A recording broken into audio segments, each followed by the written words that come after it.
अगर आपने हमारे चैनल को सब्सक्राइब नहीं किया है तो चैनल को सब्सक्राइब करने के साथ साथ इस बेल आइकन को प्रेस करें ताकि आप देख पाएं हमारी वीडियोस। एक समय एक रानी ने गुरु धारण कर रखा था। उसको ज्ञान बहुत अच्छी तरह समझ में आ गया बेटी को। वो अपने पति से प्रतिदिन प्रार्थना करती थी कि नाम ले लो, ये राजपाट सदा नहीं रहेगा, सदा राजा नहीं रहोगे तुम। वो कहता था तू लेरी नाम है, मैं के न्यारा लूंगा, आप बिलेरी बस घर में एक बहुत है। संत से सुने हुए ज्ञान से वो कहा करती थी, देखो जी मैं खाना खाती हूँ तो मेरा पेट भरेगा, आप खाओगे तो आपका भरेगा, तो आपने भी भक्ति करनी चाहिए। वो कहता फिर मैं लेता हूँ, सुबह उठकर राम राम करता हूँ और ओम जय जगदीश हरे की आरती गाता हूँ। तो उसने बताया जी ऐसे काम नहीं बनेगा। संत जी ने गुरु जी ने बताया कि गुरु बिन माला फेरते, गुरु बिन देते दान, गुरु बिन दोनों निष्फल हैं, चाहे पूछो वेद पुराण। राजा ने सोचा यार रोज कान खावे मेरे, इसके गुरु जी से ही डिस्कस करके आता हूँ मैं एक दिन और उससे पूछता हूँ कि क्यों दुनिया को मूर्ख बना रहे हो तुम, इनको बहका रहे हो अपने पैसे ऐंठने के लिए। भगवान ने की तब बैठ कर बजले, घर पे भी तो भज सकते हैं, गुरु की आवश्यकता। इस उद्देश्य से उसने कहा अपनी पत्नी से, ठीक है मैं एक दिन तेरे गुरु जी से मिलना चाहता हूँ। रानी की खुशी का ठिकाना नहीं रहा कि एक बार यूँ आ चला गया तो इसके 16 दिन आ जाएंगे, सुदन आ जाएंगे।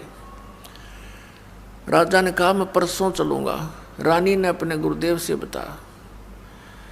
अब गुरुदेव तो जान उनको परमात्मा की कृपा होती है, वो समझ गए कि राजा कोई कुबद लेकर आवेगा ना, राजा की इतनी अच्छी किस्मत नहीं होती वो सत्संग में आ जाओ तो बकवादा में राजी रहा करे। क्यों उस समय उसका आगे पाछे 50-60 आदमी सलूट मारनी है, जी सर करनी है, उसने भगवान की आवश्यकता कतई नहीं होती, वो तो ज्ञान से पता लगता है। राजा आया और अच्छा आसन दे दिया गया राजा को। तो संत जी ने कहा कि आओ राजन कैसे आगमन हुआ।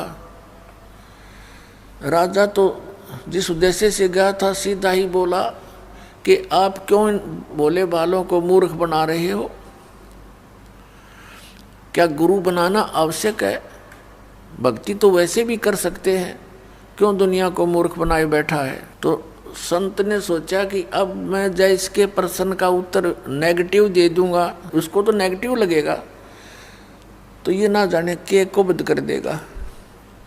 उसने कहा राजन अब तो मेरा भजन का समय हो गया है, मैं कभी आपके घर आऊँगा और आराम से बैठ कर डिस्कस करेंगे। राजा ने सोचा बहुत बढ़िया, वहाँ इसकी खूब खबर लूँगा, अच्छी तरह इसके कान खाऊँगा, सारी पूछ लूँगा इससे। कहने लगा ठीक है आप वहाँ जाना। यूँ कह कर राजा उठ कर चला। अब क्या हुआ, रानी को बता दिया अपनी शिष्या को, बेटी मैं इस परसों आऊँगा, राजा से मिलूँगा। उसने जाके घर बता दिया कि कल गुरुजी आएंगे मेरे। अब राजा बाहर बैठा सिंहासन के ऊपर नो सज दे के अपनी पूरी टौर दिखाने खातिर आसपास सैनिक खड़े, बॉडीगार्ड, अंगरक्षक, नौकर। अब बाहर पहरेदारों से यानी नौकरों से बोल दिया गया कि एक संत आएंगे। रानी के जो संत हैं वो नौकर जानते थे क्योंकि रानी को साथ लेकर जाते थे रथ वगैरह में, कि उसको आने देना, रोकना नहीं। अब वो संत जी सीधे जा रहे थे, राजा बैठा सिंहासन पर, ऊंचे आसन पर, सैनिक खड़े थे। उस संत ने कहा कि सैनिकों इस राजा को अरेस्ट कर लो, जेल में डाल दो।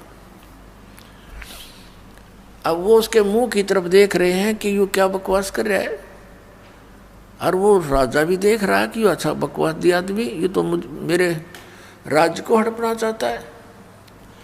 उस संत ने फिर कहा कि तुम्हें सुनाई नहीं देता, अरेस्ट करो इसको, गिरफ्तार कर लो इसको, ये बैठा सिंहासन पर।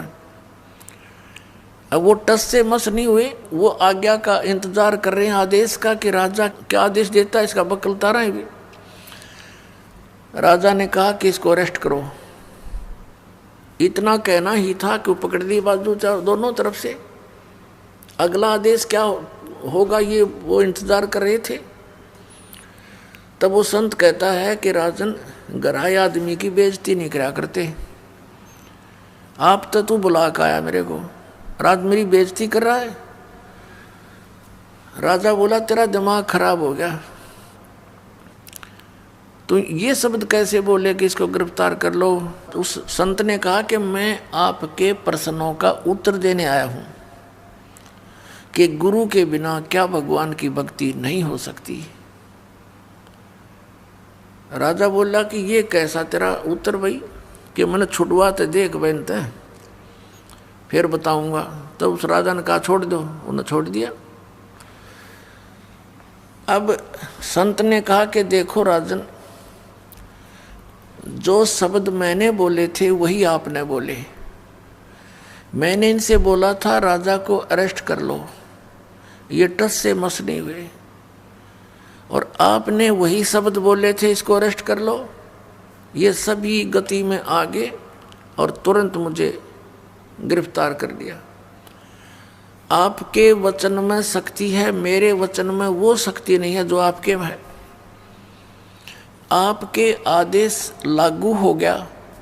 इसी प्रकार आध्यात्मिक मार्ग में मेरे वचन में शक्ति है, और मैं जो वचन दूंगा वो कार्य करेगा, और आप उसको कहते रहना वो कार्य नहीं करेगा। ठीक इसी तरह ये उदाहरण समझ ले। राजा की बुद्धि साफ होगी, नीचे उतर गया सिंहासन से, चरण पकड़ दिए।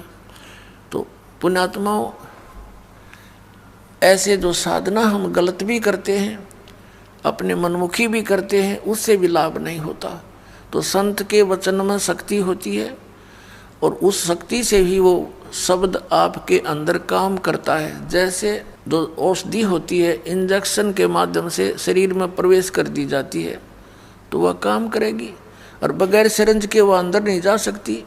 तो ये समझो कि संत की वाणी सिरंज होती है, वो आपके अंतःकरण में इस मंत्र को प्रवेश करती है, फिर वो मंत्र आपके यहाँ कार्य करता है। इन्हीं मंत्रों को अन्य आदमी देता रहेगा, कोई लाभ नहीं होगा, अधिकारी है ही नहीं वो उसको देने का।